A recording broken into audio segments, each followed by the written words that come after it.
Magandang umaga Pilipinas at sa lahat ng ating mga kababayan sa iba't ibang panig ng mundo. Ngayon po ay araw ng Lunes, January 11, 2021. Ako po ang inyong lingkod, Secretary Martin Handa mula sa PCOO. Magandang umaga, Rocky. Good morning, Secretary Martin. Tuloy-tuloy pa rin po ang ating pagbibigay ng impormasyon tungkol sa mga pinakahuling hakbang ng pamahalaan para labanan ng COVID-19 sa ating bansa. Ako naman po si Yusek Rocky Ignacio. Ito ang public briefing, #laging Handa PH.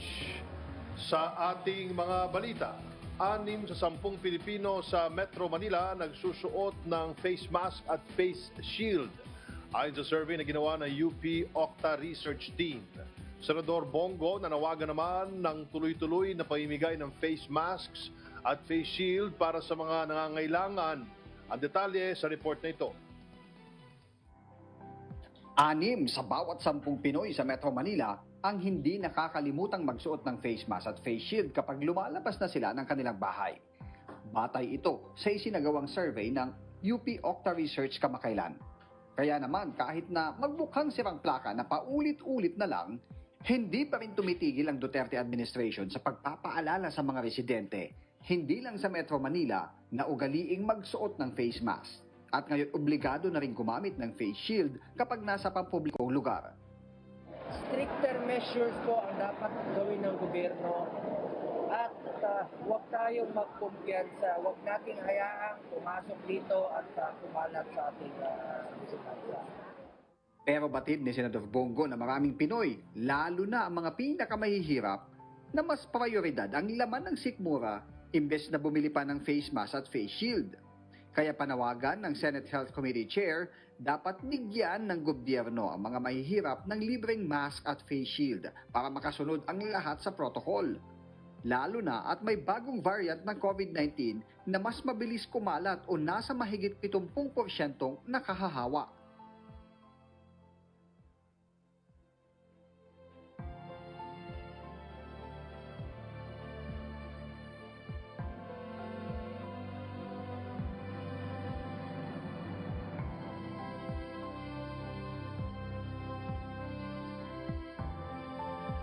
Sa tuwing binibisita ng senador ang mga nasunugan ng bahay, mga naapektuhan ng kalamidad at iba pang dumanas ng hirap sa buhay, ay kasamang pinamimigay nito ang mga face mask at face shield. Mga residente naman ng bayan ng Barobo at San Miguel sa Surigao del Sur na naapektuhan ng malawakang pagbaha, hinatiran ng tulong ng ilang ahensya ng pamahalaan at ng opisina ni Senator Bongo. Narito po ang report. Walang natira na mga gamit sa bahay ng 81 anyos na magsasakang si Guillermo Agco noong bumaha sa kanilang lugar sa Barangay Amaga, Barobo, Surigao del Sur, dulot ng bagyong Vicky. Sa Barangay Tambis naman, ang pamilya ni Renante Alviso ay kabilang sa mga labis na naapektuhan ng pagbaha. Lahat ng mga appliances wala nang napakinabangan matapos malubog sa baha. Pero laking pasalamat nila sa mabilis na ayuda ng lokal na pamahalaan. Dinagdagan pa ng pagbisita ng outreach team ni Senador Bongo kasama ang kinatawan ng ilang ahensya ng pamahalaan. Salamat nga doon ay mga kas-assistance o kaning mga bugas o dilata. Salamat kayo sa mga government agency nga ningtabang sa mua. Senator Bongo, tagay salamat ani kayo sa imong kini. Salamat, Sir Bongo.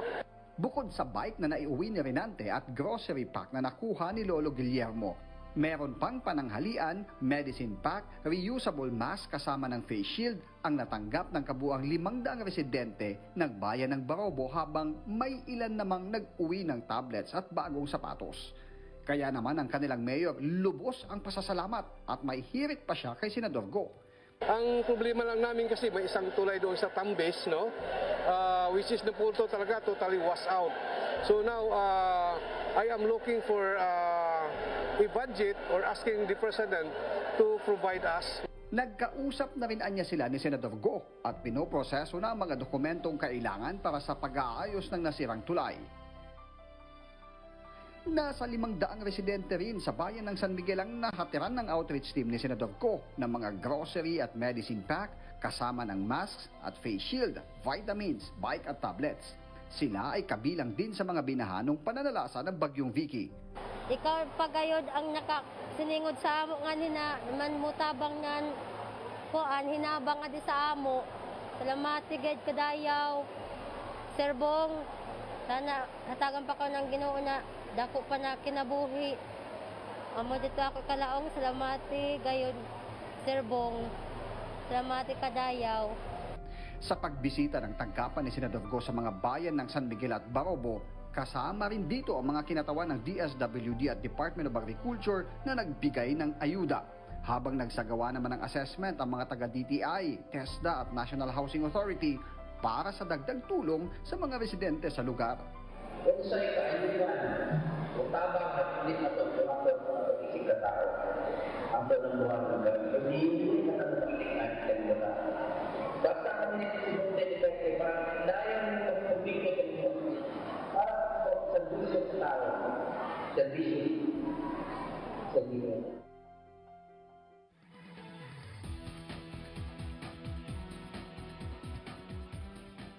Sa Cavite naman, mga naging biktima ng sunog sa Bacoor City, pagpasok pa lang ng bagong taon, nakatanggap rin ng assistance mula sa pamahalaan. Narito po ang report. Kapapasok pa lang ng bagong taon, sinalubong na ng matinding dagok ang ilang residente sa Barangay Salinas 1, Bacoor City, Cavite nang sumiklab ang sunog 2 nitong Enero. Mabilis na kumalat ang apoy kaya nang maapula, 15 pamilyang nawala ng matitirhan na pansamantalang tumutuloy ngayon sa evacuation center sa Salinas 1 Elementary School. Kasama ni Lola Flor de Lisa Lustre ang mga anak at mga apo sa evacuation center.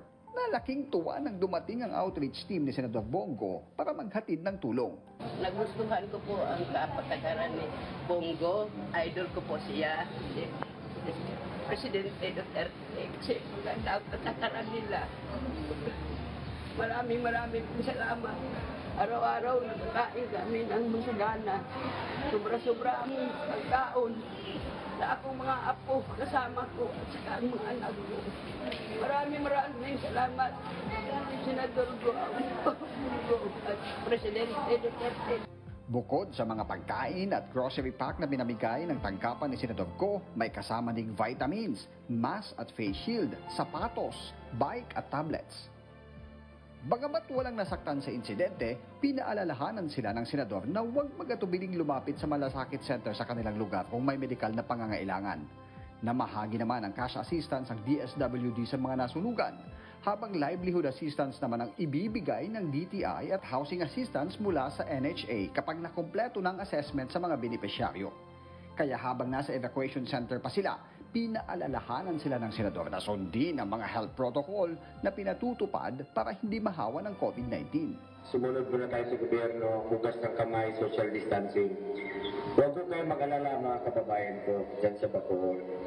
Pag meron akong safe na vaccine, unahin po namin ni Pangulong Duterte lahat po na mahihirap.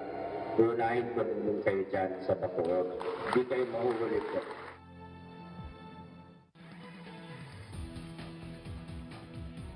Sa ating pagbabalik, makikibalita tayo sa Bacolod City mula mismo kay Mayor Evelio Leonardia. Sa pagbabalik po yan ng public briefing, #LagingHandaPH. Kaya natin to. Kaya natin to.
Nagbabalik po ang public briefing hashtag Laging Handa PH. Inaprubahan ni Pangulong Rodrigo Duterte ang pagkakaroon po ng tripartite agreement sa pagitan ng mga lokal na pamahalaan, national government at sa ilang pharmaceutical companies para po sa vaccine procurement ng kanilang lokalidad.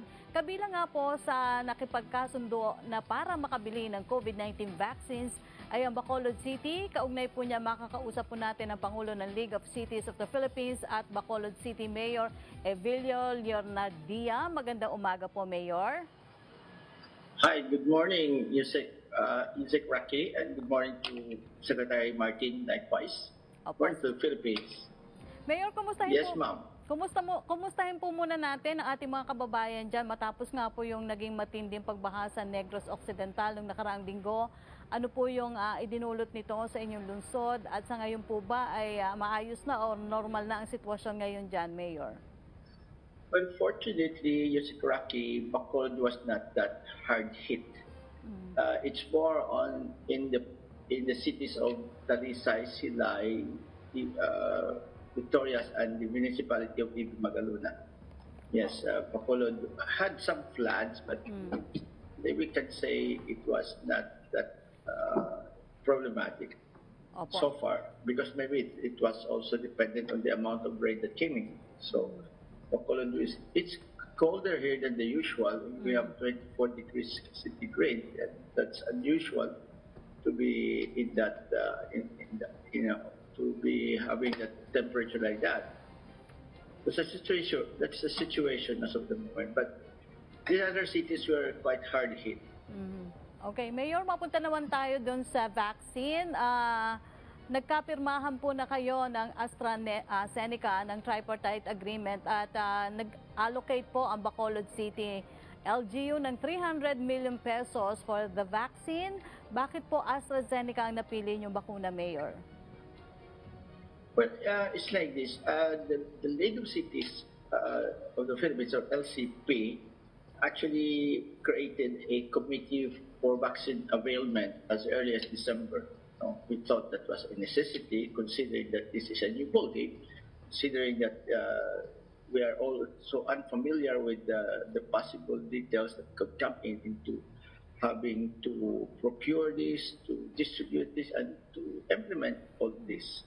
Now, so I gave an instruction to our secretariat, headed by Veron Hitosis, that we should be able to talk to all these prospective pharmaceutical firms so that we would be able to get all the specifications and all the details, or particularly the efficacy of all these vaccines, so that when we started, the first that was available was AstraZeneca, but it does not mean that this is going to be exclusive. There are about 8 of these different products, and we're supposed to talk to each one of them, and we should be able to relay all this information to the city mayors so that they can be properly guided as to which vaccine should they prefer in the end, when we would have already decided to actually avail of these vaccines. Now, Mayor, that AstraZeneca already applied for emergency use authorization. May tinitingnan na po bang target date kung kung kailan po makakarating sa Bacolod ang vaccine at kung ilang dosages po ang pwedeng i-allocate sa inyo? Well, they told us that, in fact, we signed a non-disclosure agreement, or we are supposed to be, those details are supposed to be confidential, but in terms maybe of expecting it to be delivered, it is about the start of the third quarter. And but we haven't talked to the other pharmaceutical firms yet, because tomorrow we will have a general assembly of all the mayors, and no less than Vaccine Czar, Secretary Charlie Galvez is going to be our main speaker. With him will be the Food and Drug Director General Yusek Domingo, and probably after the meeting tomorrow, more of these details can be somehow clarified. And so our target is to situate that the city mayors are guided so that, because we believe that the procurement process will have to involve naturally the national government. It is not expected that the local government units will themselves be able to connect with these pharmaceutical firms, because these firms are supposed to deal directly with the national government, and we should be coordinating with the national government so that we can rationalize all this. And after all, we view all of this exercise as a matter of teamwork, because when this all started, we were even of the impression that all the vaccines will come from the national government, until the idea of the LGUs, particularly the cities in our case, should also be able to participate and assist and somehow coordinate with the national government, and maybe for purposes of information. Opo. The LCP, as reported to me by our executive director last night, Beron Vistosis, we had already the commitment of about 61 cities, and altogether that amounts to something like more than 10 billion pesos. So we feel that this is our chance, likewise, to be contributory to the national effort to vaccinate all our people, and that is why we feel that this is a matter of teamwork, and we are doing our part.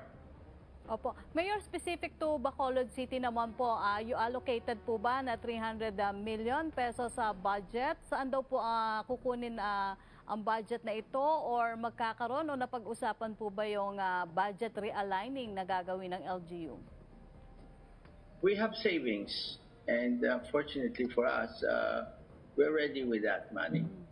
And of course, where we are concerned, we believe that it is our commitment and it is our policy to situate that when the health and lives of our people are concerned, the policy is, the battle cry is go for broke.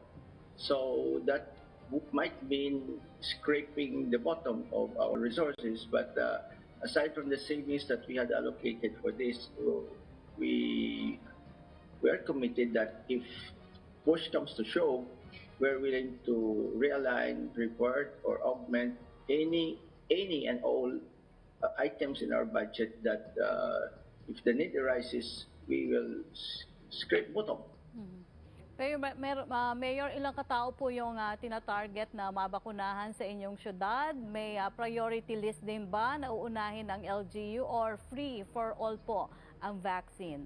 Well, as of the moment, of course, para sa amin, the dream is to vaccinate everybody. But when you're talking of Bacolod City, for example, you're talking of 613,996. Well, whether that is realistic or not, I doubt so.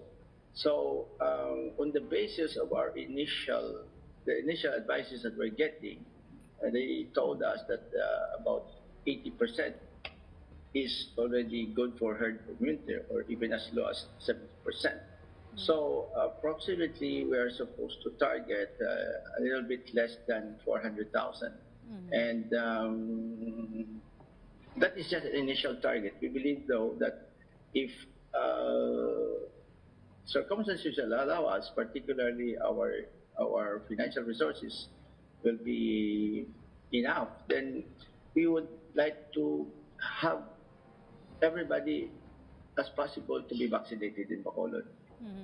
But Mayor, may pag-iimbakan po ba ng bakuna dyan sa Bacolod? Ito po ba ay rerentahan din ng LGU?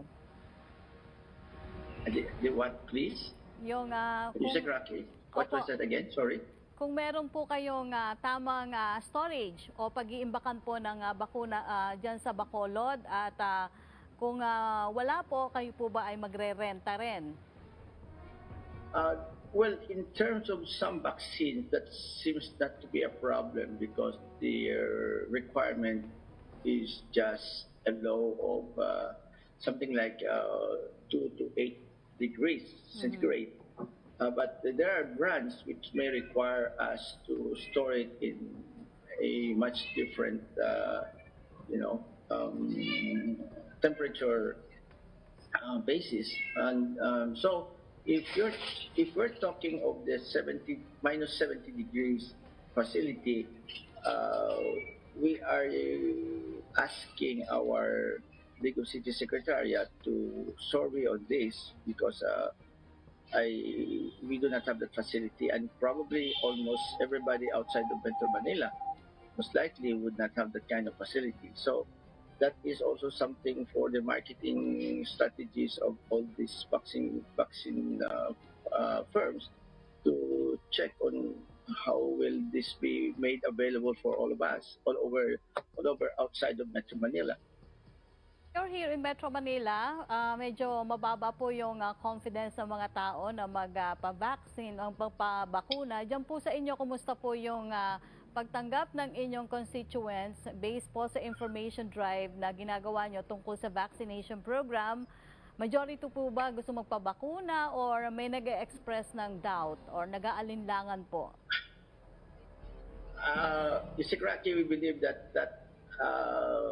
orientation or that attitude seems to be universal because not just in the Philippines, not just in Bacolod, I believe even in the USA that is a problem in an extent.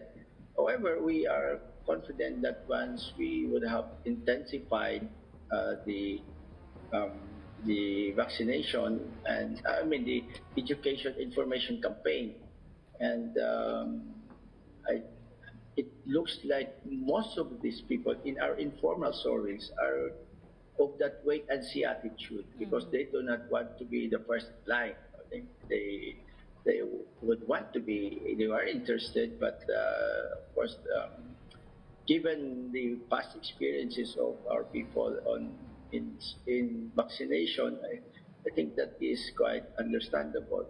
But we feel that what I had been using as my campaign in the media is that experience we were told of a Bacolodnon who was one of the first to be vaccinated in Canada. And so when she was asked, what made you decide? Because she admitted that they were also apprehensive, telling us that story that when they were brought to the vaccination center, they were in one bus, they were also silent because they were also quiet because they were all praying. Because of course, that is quite expected and understandable. But in the end, she said that it was a choice between COVID and vaccination, and they concluded that COVID is more dangerous than vaccination. That's why they decided to vaccinate. That is the kind of campaign that we will be using here in Bacolod City. Okay, Mayor, parting message na lang po para sa inyong mga kababayan dyan sa Bacolod City. Okay, yeah, well, Bacolod has improved a lot in terms of the COVID situation because from a very high 86 cases average daily in September, in December it went down to only 5. And we had many deaths during those months. And for the month of January, fortunately, we had only recorded one. That even our hospital utilization rate, which was almost 100% before, has gone down now to only 28%. And our active cases as of today, from what used to be the high 1,400, it is now only 55. So I would like to take this opportunity to thank President Duterte once again, together with Senator Bongo, for the quick response that they gave us when we had that, when we were at the height of our problem. So together with the General Mel Feliciano, Secretary Simato, Secretary Dino, and of course Secretary Galvez, Secretary Dizon, the national government had been a very big help to us here in Bacolod, and so we would like to thank them for that. But in addition to that, Bacolod is very much a part or an active participant in this attempt to be in team play with the national government. And we believe that this is all about teamwork, and we would like to see the principle of the allocative efficiency, or meaning the optimal distribution of goods and services to the consumers in terms of their preferences, which is a principle being fed to us by our executive director, Gerard Stotis. We would like to see that eventually we would have all these things organized, considering that as of this moment, while we have at least 8 different products to choose from, it is a little bit complicated in the sense that they have different rates and they will be coming in different schedules. So all this will have to be trashed out, and it will be a process, and hopefully tomorrow during the General Assembly of the League of Cities of the Philippines, we will be able to see a clearer and more definite roadmap where vaccination is concerned, way down or cascading down to the cities and municipalities in the provinces in the Philippines. Okay. Thank you very much, Mayor Evilio Leonardia mula po sa Bacolod City. Stay safe, Mayor. Thank you so much, Mr. Rocky. You too, and Secretary Martin. Please stay safe. We need you. Thank you. Thank you. Samantala, sa patuloy namang pagpapalakas ng COVID-19 testing capacity ng bansa ay naprubahan nga ng Department of Health ang pooled RT-PCR test base na rin sa pag-aaral na ginawa ng RITM kasama ng ilang pang eksperto sa bansa at sa suporta na rin ng Go Negosyo. Dahil dyan, makakapanayam natin ang Go Negosyo founder at presidential advisor for entrepreneurship, Secretary Joey Concepcion. Magandang umaga po at welcome back to the public briefing.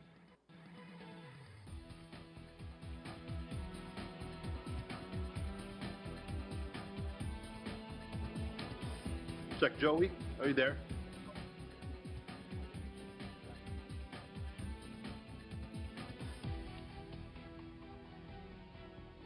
Balikan natin si Sec Joey. Back to you, Rocky. Okay, Secretary. Mayor, samantala, kumustahin naman po na natin ang mga kaganapan sa ibang mga lugar natin sa bansa? Or babalikan na po nasa linya na po ba ng ating komunikasyon si Secretary Concepcion? Okay. Samantala, puntahan naman po natin ang iba pang mga balita mula sa ating mga bahagi ng ating bansa. Kasama natin ang Philippine Broadcasting Service. Yahatid po yan ni John Mogol ng PBS Radyo Pilipinas. John? Magandang tanghali po, Yusek Rocky at Sec Martin sa ating mga balita. Naga City Mayor Nelson Ligacion humarap sa media kanina para ihayag ang balak ng lokal na pamahalaan na maglaan ng pondo para makabili ng COVID-19 vaccine. Mula RP Naga, magbabalita si Jane Betito.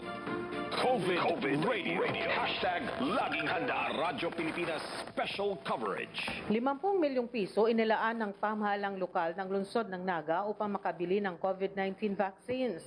Ito ang inihayag ni Naga City Mayor Nelson Ligacion sa isang press conference kanina. Ayon sa alkalde, 3 bagay ang kinonsidera sa pagpili ng bakuna. Una ang halaga, pangalawa efficacy, at pangatlo ang availability. Napili ang Oxford AstraZeneca galing sa United Kingdom na nagkakahalaga lamang ng 610 pesos na para nasa 2 dose ng bakuna. Sinabi pa ng alkalde na ubos kun ubos, gabos kun gabos, o kaya lahat ng populasyon ng lungsod na umaabot sa 224,000 ang babakunahan, bagamat uunahin ang 37% ng populasyon na kinabibilangan ng mga frontliners, health workers at mga ang edad ay simula 30 hanggang 59 na taong gulang. Ipinaliwanag ng alkalde na dahil ito sa data na mas marami ang nahahawa at namamatay sa COVID-19 sa lungsod na kasama sa naturang age bracket. Inaasang masisimulan ang vaccination sa Naga City sa huling bahagi ng kasalukuyang taon. Hali sa Naga City, Camarines Sur, Jane Betito, Radyo Pilipinas. Samantala, Yusek, ang lokal ng pamahalaan ng Maasin sa Southern Leyte naglaan na rin ng pondo para sa pagbili ng COVID-19 vaccines. Narito ang balita ni Dalia Abiera Orit ng RP Sogod. COVID Radio. Hashtag Laging Handa. Radyo Pilipinas Special Coverage. Katulad ng ibang LGU sa Eastern Visayas, naglaan na rin ang City Government of Maasin ng pondo pambili ng bakuna kontra COVID-19. Ito ang inanunsyo ni Maasin Mayor National Nico Mercado. Ayon sa opisyal, tinatayang nasa 15 million pesos ang inisyal na budget para sa mahigit 90,000 na residenteng target na mabakunahan. Dagdag pa, nakipag-ugnayan anya sila kay Vaccine Czar Secretary Carlito Galvez Jr. para sa pagpapatupad ng vaccination program. Prioridad din nilang mabigyan ng bakuna ang kanilang mga senior citizens at healthcare workers. Sa ngayon ay hindi pa tiniyak ng alkalde kung anong brand ng bakuna ang kanilang bibilhin dahil hinihintay pa nito ang guidelines mula sa national government. Ngunit, siniguro niya na makikipagtulungan ng LGU sa National Interagency Task Force para sa pagbili ng mga safe, approved at clinically tested vaccines. Samantala, kinumpirma rin ni Southern Leyte Governor Damian Mercado na may ilalaan ding pondo ang probinsya para sa mga bakuna kontra COVID-19. Sa Eastern Visayas, napag-alaman na ang Eastern Samar ang may pinakamalaking inilaan na pondo sa vaccines na umabot sa 500 million pesos. Sinundan ito ng Ormoc City, 350 million, Leyte Province at Tacloban City, tig 50 million, Borongan, 35 million at Northern Samar, 10 million pesos. Gikan sa Sogod, Southern Leyte, Dalia Abiara Orit, Radyo Pilipinas. Yusek Rocky, yan ang ilan sa mga balita mula po sa iba't ibang panig ng ating badsabalik sa inyo sa studio.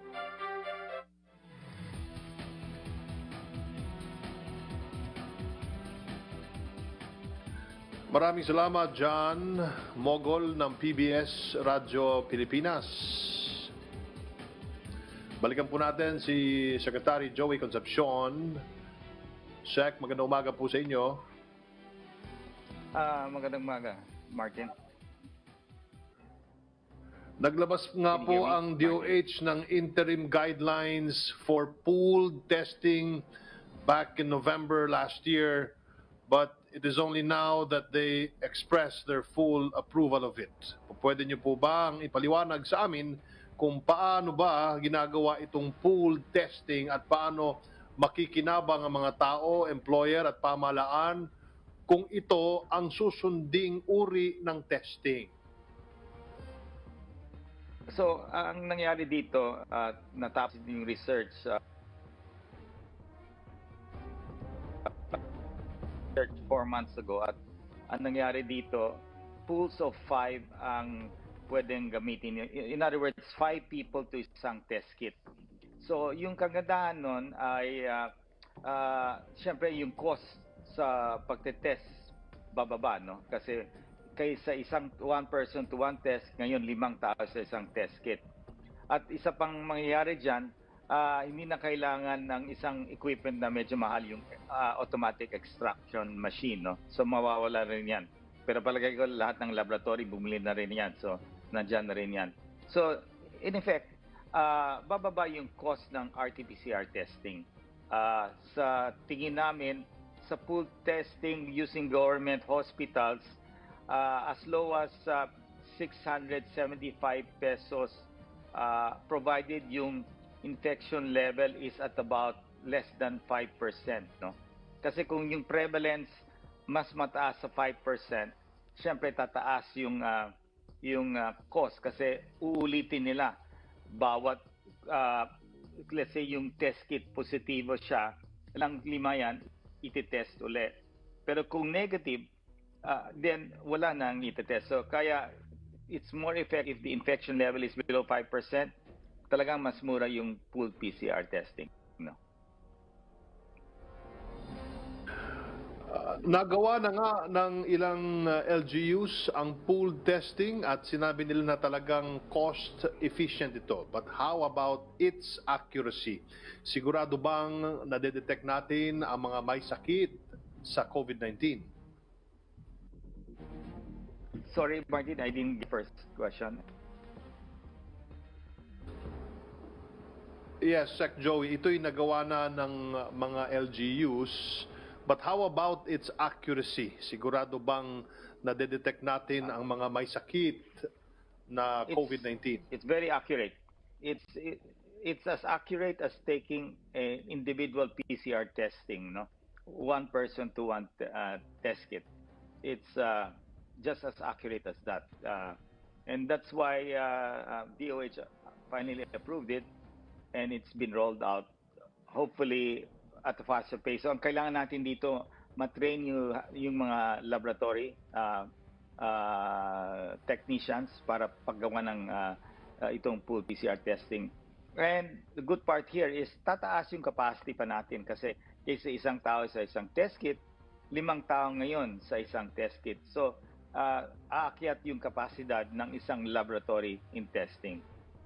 In other countries, soft 10 pa nga ang ginagamit nila eh. Pero dito, yung gumawa ng research, Philippine Society of Pathology, Dr. Raymond Lo, took the more conservative stand na habang yung prevalence dito sa atin medyo mataas, mas maganda kung pools of 5 lang ang gamitin natin for now.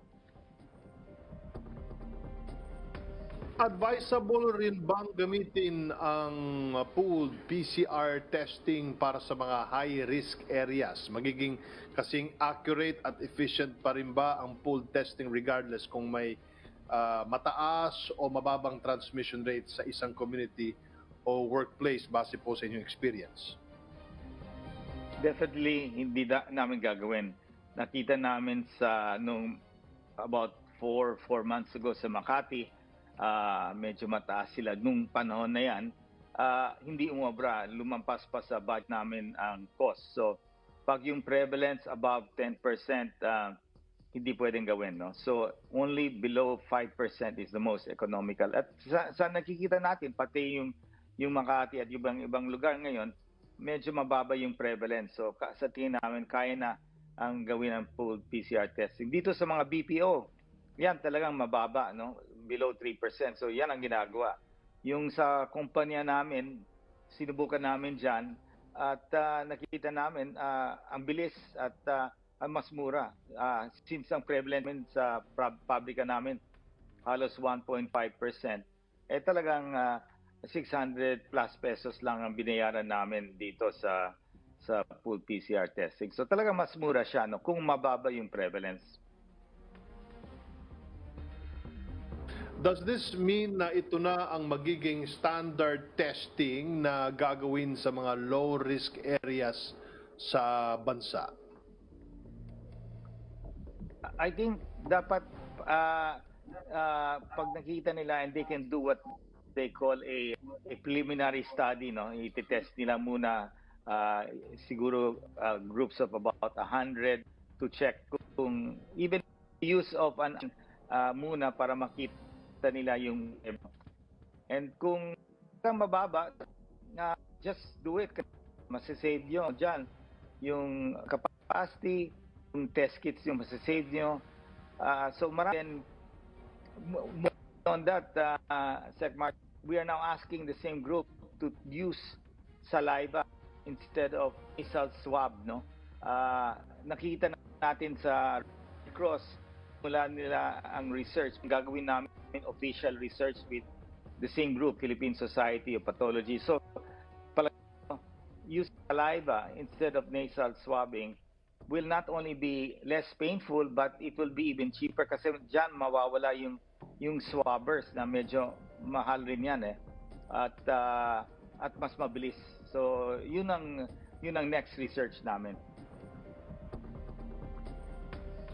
Kumusta naman po ang kasunduan for AstraZeneca's vaccine procurement through the private sectors at kailan na po ba darating ang tinatayang 3 milyong doses ng bakuna sa bansa? Well, on Thursday, yung programa namin tinatawag namin Dose of Hope, pipirma dito yung part 2 kasi yung part 1 natapos last year, no? Yung first 35 companies, karamihan dito sa mga unang bumili yung pinakamalaking korporasyon natin dito, mga Ayala, mga Lopez, mga Aboitiz, lahat yan. Sila na una kasi dito sa una medyo risky kasi nag-advance kami ng a certain percentage to reserve the vaccine. At that time, wala pang MHRA approval yung AstraZeneca. Nakaroon ng MHRA approval lang before New Year. So, pero magandang result, bigyan sila ng MHRA approval at dito ngayon, magbibigay yung natin under emergency use. So, itong pangalawang grupo naman, nagsimula dito after New Year, so we got orders, pumayag dito ang AstraZeneca na i-increase yung allocation dito sa private sector. Swerte naman yung private sector na sa tulong ng AstraZeneca nangyari yan. So, abot yung total doses ng private sector ngayon sa 6 million. Pero ito, dadating dito bandang May, June na in this year, no? Pero at least that gives enough time for the government to prepare kasi ang i-donate namin pupunta dito sa DOH. Kalahati nito pupunta sa mga empleyado namin na both probationary and permanent and contractual, no? So, pero marami dyan details on the implementation of vaccinating our people. Yung kalahati naman pupunta dito sa government, healthcare workers, frontliners, etc. So that is where we are. At yung programa ng AstraZeneca, nagbukas rin sila ng allocation para sa mga LGUs, no? So yan, pipirmahin rin yan on Thursday. So maganda ng resulta nito. Medyo malaki ang makukuha ng private sector at ang LGU from AstraZeneca, no? Yung ang magandang balita. At dadating lahat yan palagay ko by June. Pero hindi lahat dadating sa isang buwan, no? Over the months, no? Starting maybe May, June, July, August, September. Punta naman natin ang mga tanong from the media with Yusek Rocky. Please go ahead, Rocky. Yes, thank you, Secretary Martin. Secretary Concepcion, may tanong po si Joe Montemayor ng Malaya para sa inyo. Although may nabanggit na rin po kayo tungkol dito, yung update daw po sa negotiation for the second batch of vaccines from AstraZeneca. Is there a final number of dosage po? And when will it be delivered? How many more private companies joined the second batch? Well, dito mas madami. Halos abot ng over 200, no? Mga 240, mga in that level, no? At hindi lang malaki. May mga maliit na negosyante dito. Kinuha namin at pinul namin, no? Kasi sinabi namin sa AstraZeneca, mas maganda maging mas inclusive tayo ngayon. So, pumayag naman sila. So, the total number of doses is going from batch 1 and batch 2 will approximately be about 6 million, no? Approximately about 6 million. So that will be good for 3 million people. So kalahati nun pupunta sa government, 1.5, kalahati nun 1.5 million pupunta dito naman sa private sector.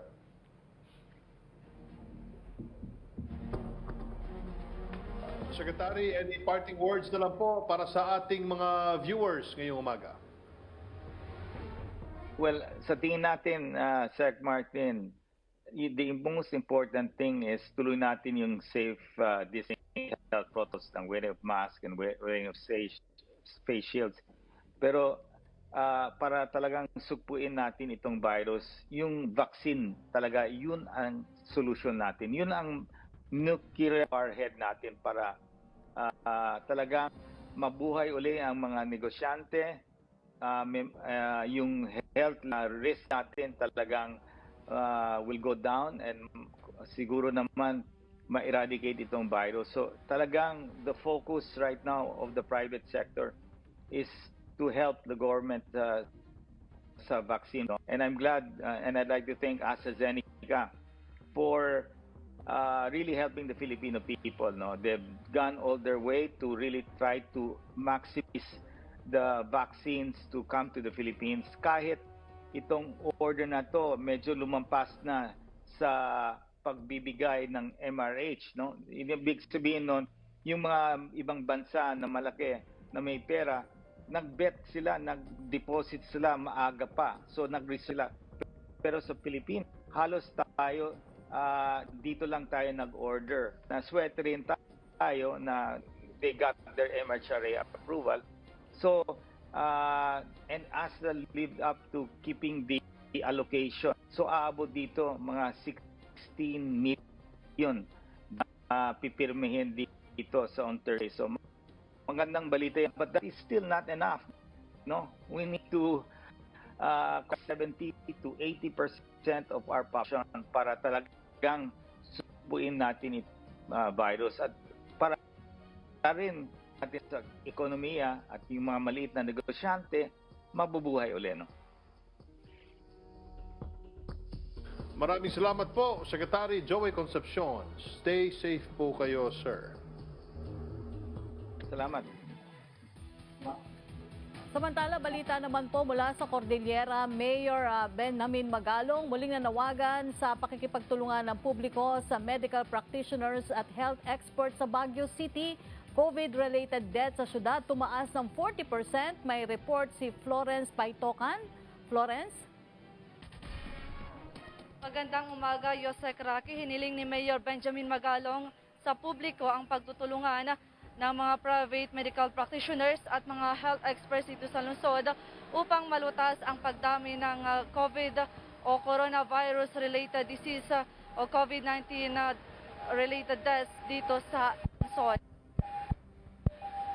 Inatasan niya ang mga kinaukulan na maghanap ng paraan upang mapigilang madagdagan ang bilang ng mga nasasawi dahil sa virus. Iginiit niya na nakakaalarma ang 40% na pagtaas ng bilang ng COVID-related deaths sa halos isang buwan na dapat pagtuunan ng pansin ng mga health authorities upang mahanapan ng solusyon. Sa ulat ni City Health Officer Dr. Rowena Galpo, umabot na sa 71 ang bilang ng COVID-19 related deaths dito sa lungsod noong January 5 ngayong taon mula sa 48 deaths na naitala noong December 14 ng nakarang taon o average na 1 death a day sa nakalipas na 3 linggo. Karamihan sa mga huling nasawi ay naideklarang dead on arrival o huli na ng maisugod sa ospital kung saan karamihan din ay mga senior citizens na may pre-existing illness tulad ng hypertension at diabetes.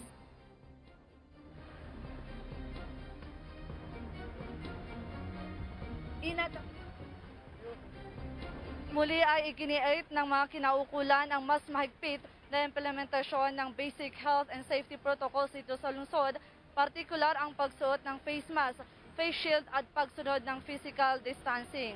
Live mula dito sa Baguio City, Florence Paitocan ng PTV Cordillera. Maraming salamat, Florence Paitocan ng PTV Cordillera.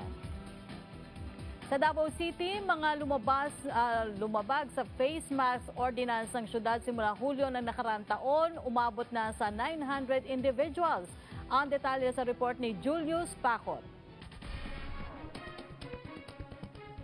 Mayong udto, Yusek Rocky, nasa mahigit 900 na mga individual dito sa Davao City ang lumabag sa face mask ordinance matapos itong ipinatupad noong July 2020. Yusek Rocky, nasa eksaktong 902 na individual ang nahuli na lumabag dito mula nang ipinatupad ang nasabing ordinansa simula Hulyo hanggang December 31, 2020, kung saan napapaloob sa Ordinance Number 0301-20 o ang Face Mask Ordinance ng Davao City na nasa 500 ang multa para sa first offense, 2,000 pesos naman para sa second offense at 5,000 pesos na multa at maaari pang makulong ng 1 buwan para sa third offense. Kung saan 60% ng multa ay mapupunta sa barangay, samantala ang 40% naman ay mapupunta sa City Government of Davao. Inaasahan naman ng mga opisyal ng lungsod na ang mapupunta na bahagi ng barangay sa nasabing multa ay ibibili nila o gagamitin nila na pagbili ng personal protective equipment o PPE para sa kanilang mga functionaries. Sa kabuuan ay nasa 451,000 pesos na multa ang nakolekta ng City Treasurer's Office ng Davao City mula sa mga violators ng nasabing ordinansa. Napag-alaman na sa 902 na violators, 170 ay nagmula sa 1st District, 265 naman sa 2nd District at 467 naman ay nagmula sa 3rd District dito sa Davao City. Yusek Rocky, update naman tayo sa COVID-19 situation dito sa Davao Region. Kahapon ay nasa 261 na mga panibagong aktibong kaso ng COVID-19 ang nadagdag dito sa lungsod, kaya nasa 11 ay sa rehiyon, kung kaya nasa 2,132 na ang active cases ng COVID-19 sa buong Davao Region. 79 naman ang nadagdag sa recoveries, kaya umakyat sa 11,227 ang naitalang nakarecover sa nasabing virus sa buong Davao Region. 7 naman ang namatay sa nasabing virus, kaya nasa 568 ang total deaths ng COVID-19 dito sa buong Davao Region. Yusek Rocky, yan muna ang latest mula dito sa Davao City. Julius Pacot para sa Bayan. Maraming salamat sa iyo, Julius Pacot ng PTV Davao. Mula sa Visayas, kaso ng COVID-19 sa Cebu City tumaas matapos ang holiday season. Lokal na pamahalaan, pinaghahanda na rin ang 500 million pesos para sa bakuna kontra COVID-19. Ang detalye mula kay John Arua. May buntag John. Secretary Martin, maayong buntag. Halos 400 na ang naitalang kaso ng COVID-19 sa lungsod matapos nakapagtala ng mahigit 200 aktibong kaso sa loob lang ng 10 araw. Ayon sa Department of Health ng Region 7 na epekto na ito ng holiday celebration nito nakaraang Desyembre. Samantala, ang Cebu City Government naman ay maglalaan ng 500 million pesos na pondo para sa bakuna kontra COVID-19.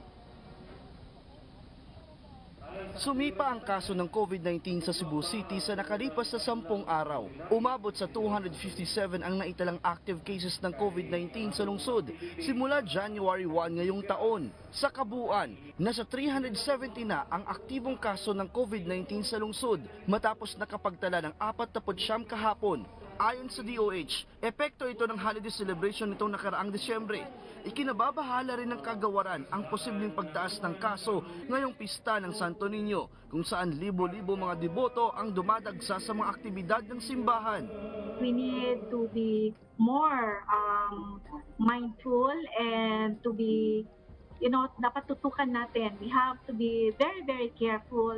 Nakipag-ugnayan na rin ang Cebu City Government kay Secretary Carlito Galvez Jr. na siyang itinalagang vaccine czar ng COVID-19 para sa planong pagbili ng lungsod sa bakuna, kung saan aabot sa 500 million pesos ang pondong ilalaan ng Cebu City Government. Akong giibutang sa annual investment plan is 500 million. But in my conversation with Secretary Galvez, he told me that Cebu City is one of the priorities. Sa kabila ng pagtaas muli ng kaso ng COVID-19 sa Cebu City, paulit-ulit na panawagan ng pamahalaan sa publiko na huwag maging kampante at sumunod sa panuntunan.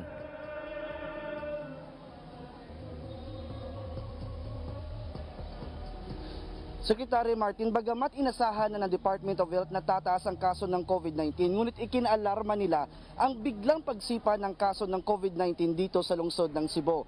Kaya tiniyak ngayon ni Secretary Carlito Galvez kay Cebu City Mayor Edgar Labella na uunahin o isa sa mga uunahin na mabibigyan ng bakuna kontra COVID-19 ang lungsod ng Cebu. Matatandaan na naging epicenter ang lungsod ng Cebu sa COVID-19 noong nakaraang taon. At yan muna ang latest mula dito sa Cebu. John Arua para sa Bayan. Maraming salamat, John Arua ng PTV Cebu. Samantala, umakyat na sa 458,198 na mga gumaling mula sa COVID-19 sa bansa matapos nitong madagdagan ng 8,592 recoveries kahapon. 1,906 naman ang bilang ng mga bagong nahawaan ng sakit. Sa kabuuan, nasa 487,690 na ang mga nagka-COVID. 8 naman ang naitalang nasawi, kaya umabot na ito sa bilang na 9,405 deaths. Simula pa noong January 4 ay sunod-sunod na ang naging pagtaas ng COVID-19 sa bansa. Bagamat buwaba ng bagya ang reported cases kahapon, kung inhahambing sa sinundan itong araw, nanatili pa rin itong mas mataas sa 1,900. Ang pinakamaraming kaso ay nagmula sa Quezon City na umabot sa 121 cases. Sumunod ang Benguet with 84 cases. Ang Davao City nasa 82 cases. Nasa pang-apat at pang-limang pwesto naman ang Cavite at Bulacan. Nasa 20,087 ang active cases sa bansa o katumbas ng 4.1% ng total cases. Malaki ang nabawas sa bilang ng mga aktibong kaso dahil sa mataas na bilang ng recovery kahapon. Sa bilang na ito, 83% ay mild cases lamang, 5.8% ang asymptomatic, 6.8% ang nasa critical na kondisyon, 3.7% ang severe, samantalang 0.63% naman ang moderate cases. Paalala pong muli, hindi pa po tayo tapos sa laban kontra COVID-19. Ipagpatuloy po natin ang tamang pagsusuot ng face mask at full coverage na face shield. Iwasan din po ang mga kumpulan ng tao. Napatunayan na pong mabisang paraan ng mga nabanggit na safety protocols para hindi po tayo mahawa o makahawa ng sakit. Para po sa inyong mga katanungan at concerns tungkol sa COVID-19, maaari niyo pong i-dial ang 02894-COVID o kaya ay 02894-26843. Para naman po sa mga PLDT Smart Sun at TNT subscribers, i-dial ang 1555. Patuloy rin kayong makibalita sa mga pinagkakatiwalaang sources ng impormasyon tungkol sa COVID-19. Maaari niyong bisitahin ang covid19.gov.ph. Maraming salamat sa ating mga partner agency para sa kanilang suporta sa ating programa at maging kapisanan ng mga broadcaster ng Pilipinas. Salamat din sa Filipino Sign Language Access Team for COVID-19. Mabuhay po kayo.